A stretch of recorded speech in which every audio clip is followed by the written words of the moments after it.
This isn't your average snooker story, and it's not about perfect breaks or legendary comebacks. It's about how everything can fall apart. One player cash in hand, another caught in a trap, and a sport teetering on the edge of collapse. This isn't snooker as you know it. This is a story of greed, betrayal, and a game played far away from the table. Let's get right into the story. Every snooker fan knows Stephen Lee's story is a tragic fall from grace. From the moment he turned professional in 1992, Lee seemed destined for greatness. He climbed the ranks, winning multiple titles and earning respect for his natural ability and tactical sharpness. But behind this success, something was amiss. By 2010, Lee's career was already in decline. He was no longer the consistent contender he once was. Financial struggles and fluctuating forms put immense pressure on him. Then came the match-fixing allegations that would forever alter the course of his career. It all unravelled when Lee lost a 2012 Premier League match under suspicious circumstances, which triggered an investigation into several matches he played between 2008 and 2009. Betting patterns linked to Lee's matches raised red flags for bookmakers, and once investigators connected the dots, it became clear. Stephen Lee had been fixing matches for gambling syndicates. The evidence was overwhelming, and in 2013, an independent tribunal banned him for 12 years, the harshest penalty ever given in snooker at that time. This scandal didn't just ruin Lee's career, it destroyed his reputation. Once viewed as a snooker sensation, he became a cautionary tale.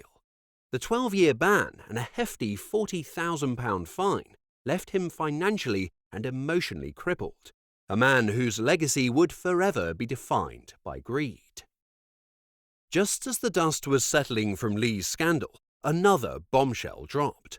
This time it wasn't an underdog player, but one of snooker's most revered champions, John Higgins. The difference? Higgins wasn't some struggling player looking to make a quick buck. He was a three-time world champion with millions of fans. This made the shock even more profound when, in 2010, the News of the World published footage of Higgins seemingly agreeing to lose specific frames in exchange for £261,000. Higgins's involvement in match-fixing hit like a lightning bolt. Fans were outraged. Was their snooker hero really selling out for cash?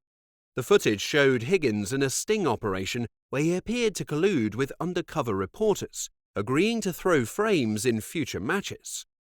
You make one mistake, it's... You don't have to make a mistake. No, you have to be sure. If you're going to say, then you're going to tell him, frame. However, as the investigation played out, a more nuanced story emerged.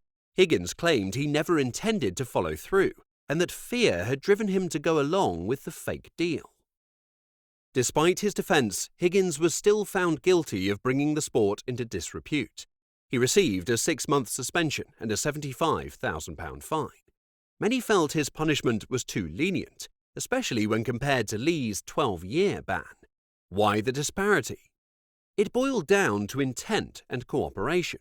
While Lee had systematically fixed multiple matches for profit, Higgins's case was treated as a one-off, with investigators unable to prove that he had ever actually fixed any games.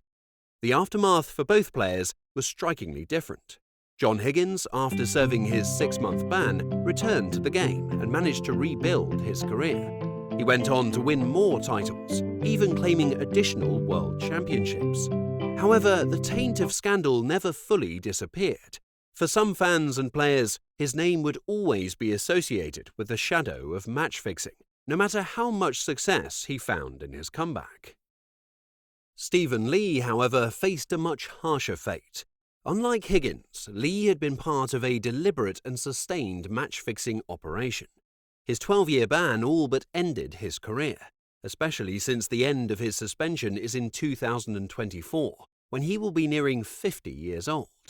For Lee, the possibility of a return to professional snooker is slim, both because of his age and because the sport has moved on in his absence.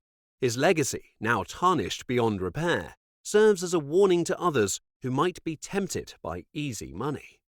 The fallout from these scandals wasn't confined to just the players involved. The reputation of snooker itself was left in tatters. Public trust in the sport was deeply shaken. How could a sport that seemed so refined and respectful harbour such corruption? Fans, bookmakers, and even players began to question the integrity of the game they loved.